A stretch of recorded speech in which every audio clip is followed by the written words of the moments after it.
guys, kapag naglala ni Arian yung candle, sabay-sabay natin siyang babatiin ng isang malakas at masiglang happy birthday. Ready, Arian? In 1, 2,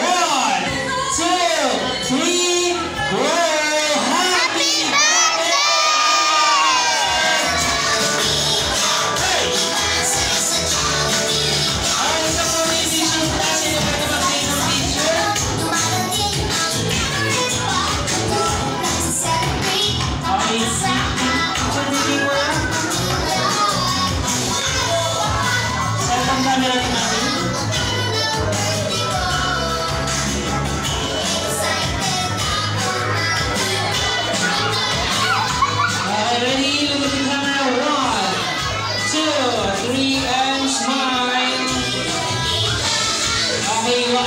Ready, 1, 2, 3.